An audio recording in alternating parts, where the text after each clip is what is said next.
मित्रों, एक बार भगवान शिव और माता पार्वती कैलाश पर्वत पर घूम रहे थे तो माता पार्वती ने भगवान शिव से 3 प्रश्न किए। पहला प्रश्न, शादी के बाद लड़के माँ बाप से ज़्यादा पत्नी को महत्व क्यों देते हैं।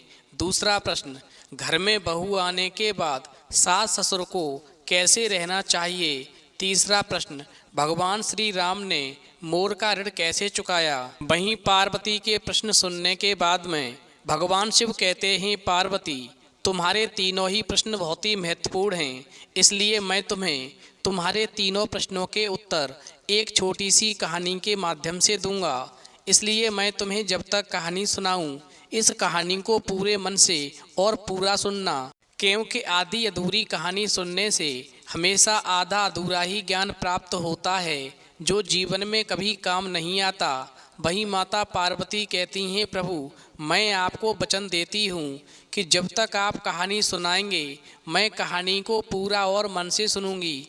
आप कहानी शुरू कीजिए। तो मित्रों, कहानी शुरू करने से पहले मेरा आप सभी से अनुरोध है कि आप हमारी कहानी में खो जाएं।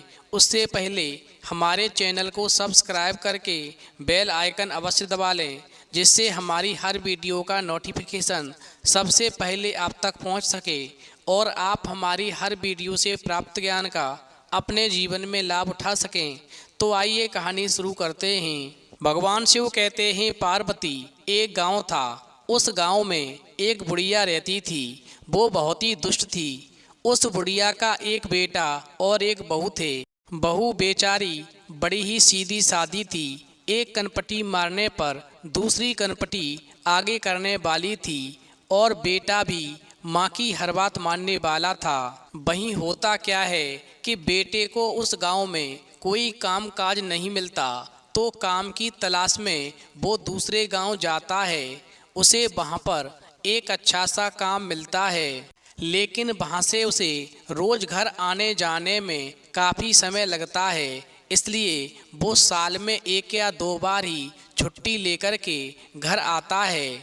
और जब वो लड़का दूसरे गांव में काम की तलाश में जाता है तो उसे वहां एक अच्छा सा काम मिलता है, लेकिन वहां से उसे हर रोज़ घर आने के लिए समय नहीं मिलने वाला है। लेकिन जहां पर उसे काम मिला था उस मालिक ने साफ साफ कह दिया था कि तुम्हें केवल साल में 1-2 बार ही घर जाने के लिए छुट्टी मिलेगी। इसके बीच में तुम अपने घर पर नहीं जा सकोगे। यदि तुम्हें काम स्वीकार है तो तुम काम करने के लिए आ जाओ, यदि स्वीकार नहीं है तो तुम दूसरी जगह काम तलाश सकते हो। वहीं उस लड़के ने शर्त को मान कर के वो काम स्वीकार कर लिया, लेकिन उसे अपनी पत्नी की बहुत चिंता थी। इसलिए दूसरे दिन काम के लिए वो अपने घर से निकलते वक्त अपनी माँ से कहता है, मैं साल में केवल 1 या 2 बार ही घर पर आ पाऊंगा, इसलिए मेरी अनुपस्थिति में मेरी पत्नी को अच्छी तरह संभालना तुम्हारा ही काम है। वहीं बेटे की बात को सुनकर के वो बुढ़िया कहती है, हाँ बेटा, तुम बिल्कुल भी चिंता न करना, मैं तुम्हारी पत्नी का अच्छी तरह से ख्याल रखूंगी और उसे कोई भी कष्ट नहीं होने दूंगी। वहीं माँ की बात सुनकर के बेटा जो था बेफिक्र होकर के दूसरे गांव यानी परदेश में काम करने के लिए चला जाता है। भगवान शिव कहते हैं, पार्वती वहीं बेटे के घर से जाने के बाद अब बुढ़िया का ही राज था। वो बहू को संभालती कहाँ, वो तो उसे जितना हो सकता था उतना सताना शुरू कर देती है, यानी बहुत परेशान करने लगती है। स्वयं तो पैर फैलाकर बैठती है और अपनी बहू से घर खेत का सारा काम करवाती है। और इतना ही नहीं, सुबह होने से पहले ही वो बिस्तर से उठा देती है। खाना पकाना, बर्तन मांजना, पानी भरना आदि सारा काम बहू से करवाती है। और यदि उसके बाद भी काम बच जाता है तो उसके बाद जंगल में लकड़ियां लाने के लिए भेजती है। या खेत का काम करने के लिए भेज देती है। वहीं दिन भर उससे कोल्हू के बैल की तरह परिश्रम करवाती है। बहू को थोड़ा भी समय विश्राम करने के लिए नहीं देती। उसके ऊपर उसे ठीक तरह से खाना भी नहीं देती। कभी कांजी का पानी तो कभी बासी खाना खिलाती है। भगवान शिव कहते हैं, पार्वती बेचारी बहू जो थी सब कष्ट चुपचाप सहती है। सास को पलट करके कोई भी जवाब कभी नहीं देती। उसके बताए किसी भी काम को कभी मना नहीं करती। वहीं इस तरह दिन बीतते हैं और सास को एक दिन पता चलता है कि बहू गर्भवती है तो वह संतप्त हो जाती है। सोचती है कि कमाने वाला बेटा अकेला है, उसमें एक बच्चा और आ गया तो खाने वाला एक मुंह और बढ़ जाएगा। वहीं उसके ऊपर बच्चे के जन्म के बाद उसका ख्याल रखने के कारण बहू कोई काम घर का नहीं कर पाएगी। फिर घर और बाहर का सारा काम मुझे ही करना पड़ेगा। वहीं ऐसा सोच कर के कि बहू गर्भवती है, फिर तो वो अपनी बहू को और ज़्यादा सताने लगती है। वहीं सास का तकलीफ देना पहले से ज़्यादा बढ़ता है तो भी बहू उसे उल्टा जवाब नहीं देती। वो चुपचाप उसका बताया काम जैसे भी होता है करती रहती है। इसी तरह कुछ महीने और बीतते हैं। बहू के 9 महीने पूरे होकर के उसके प्रसूति होने का समय जब करीब आता है और उसके पेट में दर्द होने लगता है, वहीं बहू जो थी प्रसव वेदना से व्याकुल होकर के जब अपनी सास से कहती है कि माँ जी लगता है मेरे प्रसूति का समय नज़दीक पहुँचा है, आप जल्दी से धाय माँ को बुला दीजिए। वहीं बहू की बात सुनकर के बुढ़िया अपनी बहू को एक नींबू देकर कहती है कि तुम्हें धाय की कोई ज़रूरत नहीं है, तुम उस जंगल में जाकर के नींबू को खा लेना, तुम्हें प्रसूति हो जाएगी। मगर मेरी एक बात और सुनो, यदि बेटा हुआ तो ही उसे घर लेकर आना, यदि बेटी हुई तो उसे घर लेकर नहीं आना। वहीं उस बुढ़िया की बात को सुनकर के बहू बेचारी वेदना से तड़पती रोती सास के बताए अनुसार उस जंगल में गई और उसने वो नींबू खाया। वहीं कुछ ही पल में उसकी प्रसूति हो गई और उसने एक बेटी को जन्म दिया। वहीं जन्म देने के बाद में उसे अपनी सास का वचन ध्यान आया कि सास ने कहा था कि यदि बेटा हो तो ही घर लाना, यदि बेटी हो तो घर लेकर नहीं आना। वहीं जंगल में बहू ने बेटी को बड़े ही प्यार से दुलारा, उसे दूध पिलाया। चूँकि वो नींबू खाकर पैदा हुई थी इसलिए उसका नाम निम्बावती रखा। और नाम रखने के बाद में बहू ने उसी जंगल में एक पेड़ तलाशा जिसके अंदर उसे एक खोकर मिल गई। फिर उस बहू ने अपनी बेटी को पेड़ की खोकर में रख दिया और उस पेड़ पर रहने वाली चिड़ियों से कहा, चिड़ियों मेरी बेटी का ध्यान रखना। वहीं इतना कहकर के वो बहू घर वापस आ गई। जब वो अकेली घर वापस आती है तो बुढ़िया समझ जाती है कि उसे बेटी हुई है और वो मेरे डर के मारे उस बेटी को जंगल में छोड़कर आई है। वहीं वो बुढ़िया जो थी अपनी बहू को और ज़्यादा परेशान करने के लिए अपनी बात को पलटती है और गांव में शोर मचाती है कि मेरी बहू ने बच्चे को खा लिया है, मेरी बहू बच्चे खाने वाली डायन बन गई है। वहीं जब बुढ़िया की बात बहू सुनती है तो मन में सोचने लगती है कि खुद ही तो कहा था यदि बेटी हो तो लेकर मत आना, और जब मैं उसे एक होकर में रखाई तो अब मुझ पर झूठा इल्ज़ाम लगाती है कि मैंने अपना बच्चा खा लिया है, मैं डायन बन गई हूँ। मगर इतना सुनने के बाद में वो बहू जो थी उस बुढ़िया की बात को अनसुना कर देती है और मन ही मन में इस बात से खुश रहती है कि भगवान की कृपा से उसकी बच्ची अभी भी जिंदा है। वहीं माँ की ममता बहुत ही विलक्षण होती है। वो बहू हर रोज ढोर डंगरों को चराने के बहाने जब जंगल में जाती है तो अपनी बच्ची को खोकर में जाकर दूध पिलाती है और इस तरह से कुछ दिन बीत जाते हैं। वहीं उस पेड़ की खोकर में निम्बावती जो थी धीरे धीरे बड़ी हो जाती है।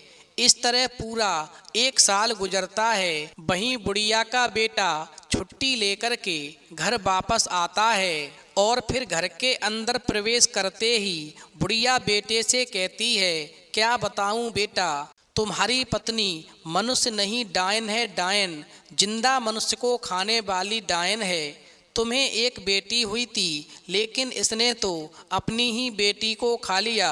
भगवान शिव कहते हैं, पार्वती, बेटा अपनी माँ के स्वभाव से भली भांति परिचित था। उसने जाना कि ये जरूर अपनी ही माँ की कोई साजिश है और फिर उसने माँ की बात सुनकर के पत्नी से जाकर के कुछ भी नहीं कहा। वहीं पत्नी ने भी अपने पति से सास के बर्ताव के बारे में कोई बात नहीं बताई। अब कुछ दिन घर रह कर के बुढ़िया का बेटा फिर काम के लिए दूसरे गांव चला जाता है। वहीं दोबारा फिर वो बहू गर्भवती होती है और बुढ़िया को जब ये बात मालूम हो जाती है तो वो आग बबूला हो जाती है। फिर तो वो अपनी बहू को पहले से और ज्यादा सताने लगती है। वहीं दूसरी बार जब 9 महीने पूरे हो जाते हैं और बहू को प्रसव वेदना शुरू हो जाती है तो वो सास को पहले की तरह ही दाई को बुलाने के लिए कहती है।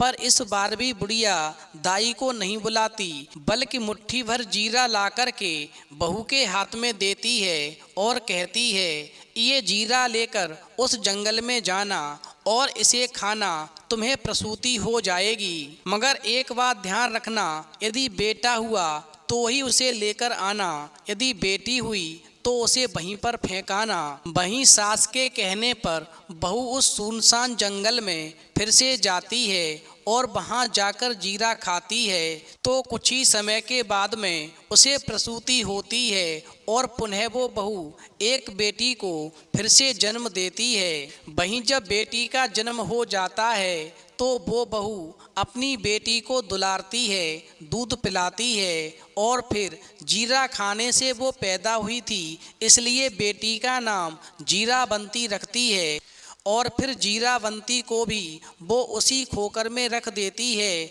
जहाँ पर निम्बावती को रखा था। और रखने के बाद में फिर पेड़ पर रहने वाली चिड़ियों को उसका ध्यान रखने के लिए कहती है और वापस घर आ जाती है। वहीं वो बुढ़िया जो थी जब देखती है कि बहू खाली हाथ आई है, इसका मतलब लड़की हुई है, फिर तो वो बुढ़िया पहले से भी ज्यादा जोर जोर से चिल्लाती है और गांव वालों से कहती है कि मेरी बहू ने इस बार भी अपनी बेटी को खाया है, वो चुड़ैल है। वहीं सास की बात सुनकर के फिर भी बहू उसकी बातों को अनसुना कर देती है। वहीं गांव वाले भी उस बुढ़िया के चिल्लाने पर कोई ध्यान नहीं देते। भगवान शिव कहते हैं, पार्वती, वहीं कुछ दिनों के बाद और 1 साल खत्म होता है, उसका बेटा घर वापस लौटता है।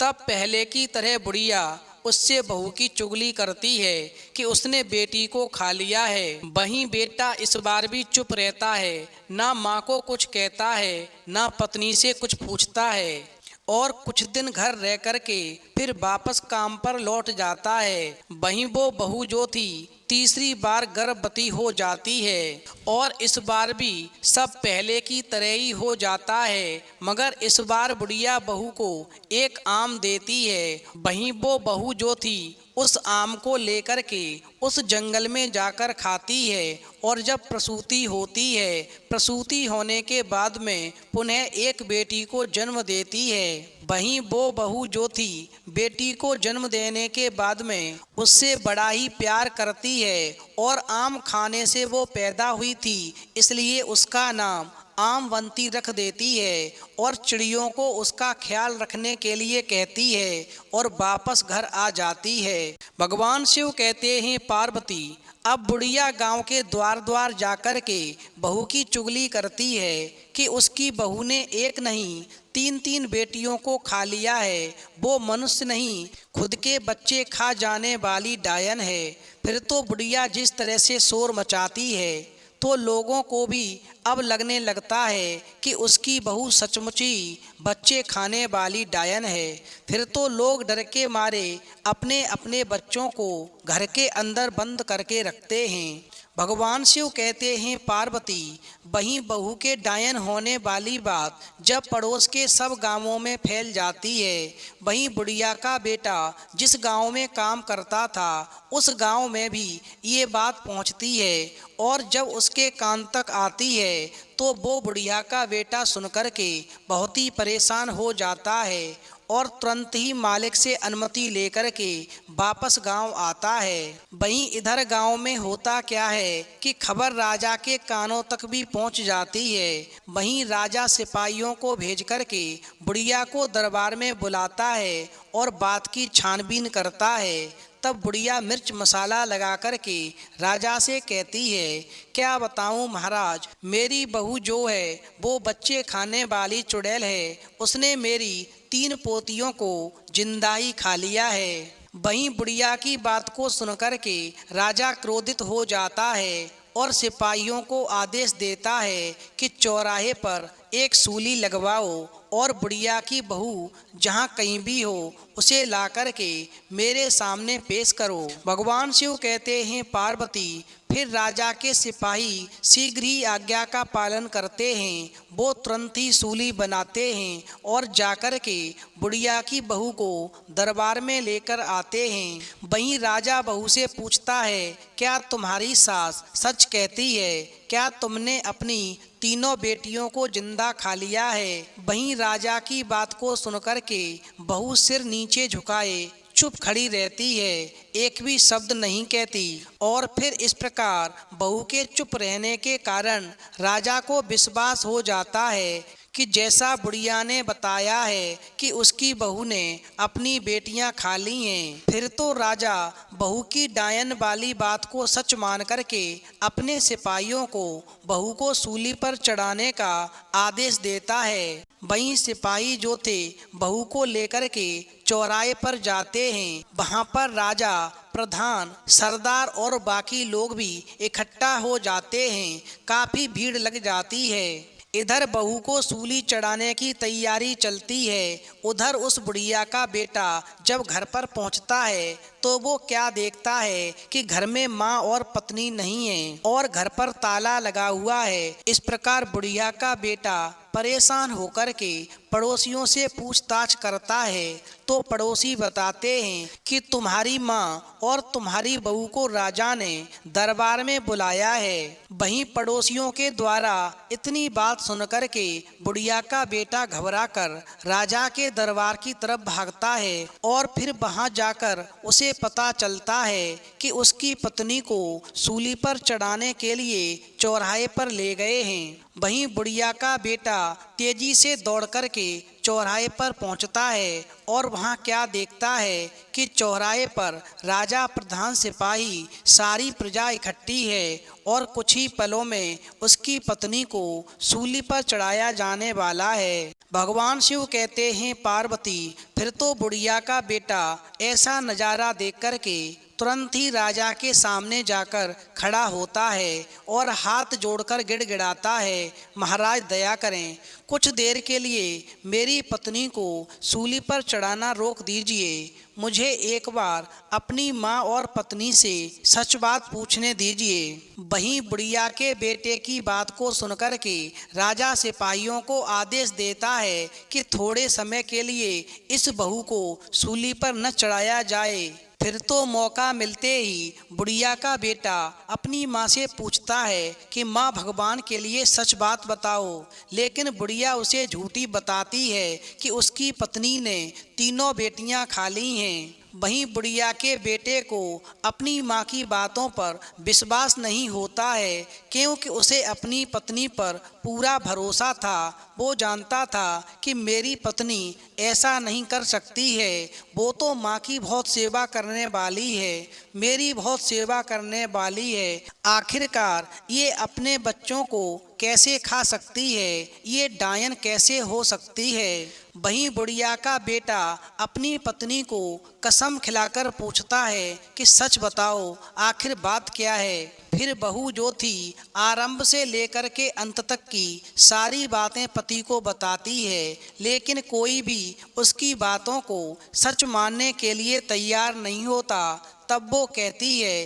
कि सच्चाई क्या है आप अपनी आँखों से ही देखिए। और ऐसा कहकर के वो बहू अपनी तीनों बेटियां निम्बावंती, जीरावंती और आमवंती को आवाज़ लगाती है और कहती है, बेटी आज मेरी परीक्षा की घड़ी है, इस संकट के समय में आकर के मेरी रक्षा करो। वहीं बहू के इतना कहते ही तीनों बच्चियां जंगल से दौड़ दौड़ करके वहां पर आ जाती हैं और अपनी माँ से चिपक जाती हैं। वहीं उन बेटियों को देख कर के बुढ़िया के बेटे को सच का पता चलता है। भगवान शिव कहते हैं, पार्वती वहीं राजा भी सारी सच्चाई समझ जाता है और सारे लोग भी सच जान लेते हैं। फिर राजा क्रोधित होकर के उस बुढ़िया से पूछता है, अब बुढ़िया तू बता कि सच्चाई क्या है। वहीं राजा के तेवर देख कर के बुढ़िया की कपकपी छूटती है और उसे सच बताना पड़ता है। वहीं सच बात जानकर के राजा ने जो सूली बुढ़िया की बहू को चढ़ाने के लिए बनाई थी उस पर वो बुढ़िया को चढ़ा देता है। इस प्रकार बुढ़िया की मृत्यु हो जाती है। वहीं उसके बाद में राजा बुढ़िया के बेटे से कहता है, तुम्हें अब काम के लिए दूसरे गांव जाने की ज़रूरत नहीं है, मैं तुम्हें इसी गांव में काम दूंगा। तुम अपनी पत्नी और बच्चियों को लेकर के सुख से यहाँ पर रहो। वहीं बुढ़िया का बेटा हाथ जोड़कर कहता है, महाराज यदि आप ऐसा करेंगे तो आपकी बड़ी कृपा होगी। और उसके बाद वो अपनी पत्नी और बच्चियों को लेकर के वापस खुशी से घर आ जाता है। वहीं राजा अपने दिए हुए वचन के अनुसार 2-4 दिन में बुढ़िया के बेटे को अपने राज्य में एक अच्छी सी नौकरी देता है और फिर वो बड़ी ईमानदारी से उस नौकरी को करता है और अपनी पत्नी तथा तीनों बेटियों के साथ सुख शांति से जीवन बिताता है। भगवान शिव कहते हैं, पार्वती तुम्हारा पहला प्रश्न था कि शादी के बाद लड़के माँ बाप से ज़्यादा पत्नी को महत्व क्यों देते हैं। तो समझ लो, जब सास ससुर बहू को इस बुढ़िया की तरह परेशान करते हैं तो फिर माँ बाप का बहू के प्रति ऐसा व्यवहार देख कर के बेटा माँ बाप को उनके हाल पर छोड़ देता है और पत्नी को महत्व देता है। इसलिए माँ बाप को बहू बेटे का सुख पाने के लिए बहू को अपनी बेटी की तरह प्यार देना चाहिए। बहू को कभी भी इस प्रकार नहीं सताना चाहिए। आखिर वो एक परिवार छोड़ कर के आपके परिवार को सजाने के लिए आई है, जो आपके घर में खुशियों के दीपक जलाएगी। भगवान शिव कहते हैं, पार्वती तुम्हारा दूसरा प्रश्न था कि घर में बहू आने के बाद सास ससुर को कैसे रहना चाहिए। तो समझ लो, आजकल बहुत से माँ बाप की ये शिकायत रहती है कि शादी के बाद बेटा बदल गया, अब हमारा नहीं रहा, बहू ने हमसे हमारा बेटा छीन लिया। ये विषय कोई आम नहीं सोचनी है। पहले माँ बाप की मानसिकता की बात करते हैं। खासकर बेटा माँ के ज़्यादा करीब होता है। इंसान की फितरत है, अपनी सबसे अजीज व्यक्ति या चीज़ पर किसी और का अधिकार बर्दाश्त नहीं होता। इसलिए बेटे की शादी के बाद बेटा उसकी पत्नी को जरा भी तवज्जो देता है तो माँ के मन में खटकता है, जो बहुत गलत है। पर हर सास ससुर को सोचना चाहिए कि बहू को आप खुशी खुशी अपने बेटे के लिए चुनकर लाए हैं, वो भी किसी के जिगर का टुकड़ा है। अपना सब कुछ छोड़ कर के आपके बेटे के सहारे जिंदगी जीने का फैसला करके आई है। आपके बेटे पर उसका उतना ही हक है जितना आपका है, और जितना आपके प्रति फर्ज है उतना ही अपनी पत्नी के प्रति भी है। वो उसकी जीवन संगिनी है। अगर उसकी परवाह करता है, सर आंखों पर रखता है और जरा सी मदद कर देता है तो गलत क्या है। सास ससुर को तो खुश होना चाहिए कि अपने बेटे को आपने इतने अच्छे संस्कार दिए हैं कि अपनी पत्नी का सम्मान करता है, उसको प्यार से रखता है। ये कोई जलने वाली या नाराज होने वाली बात नहीं। शादी होने के बाद में हर माँ बाप को अपना बेटा बहू को सौंप देना चाहिए, वो भी खुशी खुशी। यदि आप ऐसा करेंगे तो घर में संतुलन बना रहेगा, क्योंकि आपके व्यवहार पर ही घर का वातावरण टिका है। बहू को घर का ही सदस्य समझना चाहिए, और यदि आप बहू को घर का सदस्य समझेंगे और बेटी की तरह प्यार देंगे, उसका भी सम्मान करेंगे, तो बेटा और बहू दोनों का प्यार आपको मिलेगा और दोनों आपकी सेवा जीवन पर्यंत करेंगे।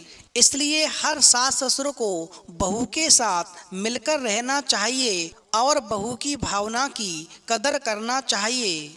अंत में भगवान शिव कहते हैं, पार्वती, तुम्हारा तीसरा प्रश्न था कि भगवान श्री राम ने मोर का ऋण कैसे चुकाया, तो समझ लो, ऋण तो चुकाना ही पड़ता है, फिर बात इंसान की हो या भगवान की, जिसका लिया है चुकाना ही पड़ेगा, फिर वो चाहे कैसे भी चुकाए। देखो, एक बार वनवास के समय सीता को प्यास लगी तो श्री राम ने चारों ओर देखा, उनको दूर दूर तक जंगल ही जंगल दिख रहा था। वहीं श्री राम ने कुदरत से प्रार्थना की कि हे जंगल जी, आसपास जहाँ कहीं पानी हो वहाँ जाने का कृपया मार्ग सुझाइए। वहीं श्री राम जब पानी के लिए जंगल में आवाज लगा रहे थे तो वहाँ पर एक मोर ने आकर के श्री राम से कहा, प्रभु, आगे थोड़ी दूरी पर एक जलाशय है, चलिए मैं आपका मार्ग प्रदर्शक बनता हूँ, किंतु मार्ग में हमारी भूल चूक होने की बड़ी संभावना है। वहीं श्री राम ने कहा, आखिर ऐसा क्यों? तो मोर ने उत्तर दिया कि प्रभु, मैं उड़ता हुआ जाऊंगा और आप चलकर आएंगे, इसलिए हो सकता है कि आप रास्ता भटक जाएं, इसलिए मैं ऐसा करता हूँ कि रास्ते में मैं अपना एक एक पंख बिखेरता हुआ आगे जाऊंगा और आप उस पंख के सहारे से जलाशय तक पहुंच जाओगे। भगवान शिव कहते हैं, पार्वती, तुमने देखा होगा कि मोर के पंख एक विशेष समय एवं विशेष ऋतु में ही बिखरते हैं। अगर वो अपनी इच्छा के विरुद्ध पंखों को बिखेरेगा तो उसकी मृत्यु हो जाती है, और वही होता है जब मोर ने श्री राम को जलाशय का रास्ता दिखाने के लिए अपने पंखों को छोड़ा, तो उस समय पर कोई विशेष ऋतु नहीं थी जिसकी वजह से मोर के प्राण निकलने लगे, और मोर जो था अंतिम सांस लेने लगा और मन ही मन में सोचने लगा कि मैं कितना भाग्यशाली हूँ कि जो जगत की प्यास बुझाते हैं, ऐसे प्रभु की प्यास बुझाने का मुझे सौभाग्य प्राप्त हुआ, मेरा जीवन धन्य हो गया। उसी समय जलाशय के पास में जब श्री राम पहुँचते हैं तो मोर से कहते हैं, हे मोर, तुमने मेरे लिए जो अपने पंख बिखेरे हैं और पंखों को बिखेर करके मुझे जलाशय तक पहुंचाया है, तुमने मुझ पर जो ऋणानुबंध चढ़ाया है, मैं उस ऋण को अगले जन्म में जरूर चुकाऊंगा। वहीं इतना कहते ही मोर की मृत्यु हो जाती है, और फिर इस प्रकार अगले जन्म में श्री कृष्ण अवतार में उन्होंने अपने माथे पर मयूर पंख को धारण कर वचन अनुसार उस मोर का ऋण उतारा था। भगवान शिव कहते हैं, पार्वती, अब समझ लो, अगर भगवान को ऋण उतारने के लिए पुनः जन्म लेना पड़ता है तो इंसान का क्या हाल होगा। इसलिए इंसान को कभी ऋणी होकर नहीं मरना चाहिए, क्योंकि उसे ऋण उतारने के लिए पता नहीं कितने बार जन्म लेना पड़ेगा। इसलिए इंसान को जो भी करना है इसी जन्म में करना चाहिए। वहीं कहानी सुनने के बाद में माता पार्वती कहती हैं, प्रभु वास्तव में हर माँ बाप बुढ़ापे में इसीलिए दुखी होता है कि वो अपने बहू बेटे को कष्ट देता है, हर समय अपनी चलाता है, चाहे वो सही हो या गलत हो, ऐसा नहीं करना चाहिए। हमेशा बहू का भी हर सास ससुर को सम्मान करना चाहिए। वो अपना घर छोड़ कर के आपके घर में खुशियों के दीपक जलाने आई है, इसलिए हर सास ससुर को बहू की कद्र करनी चाहिए। यदि सास ससुर ऐसा करेंगे, अपनी बहू को बेटी की तरह प्यार देंगे, उसको भी घर का सदस्य मानेंगे, तो निश्चित ही बेटा भी खुश रहेगा और बहू भी खुश रहेगी और फिर दोनों मिलकर माँ बाप की जीवन पर्यंत सेवा अवश्य करेंगे। वहीं हर इंसान को इसी जन्म में जिसका लिया है चुका देना चाहिए, अन्यथा की स्थिति में पता नहीं किस रूप में इंसान को ऋण चुकाने के लिए आना पड़ता है और चुकाना पड़ता ही है। प्रभु ये बात सत्य है कि जिसका लिया है उसका चुकाना ही पड़ेगा। तो मित्रों, यदि कहानी पसंद आई हो तो प्लीज़ आप हमारे चैनल को सब्सक्राइब करें और भगवान शिव पार्वती के लिए एक लाइक करना बिल्कुल न भूलें।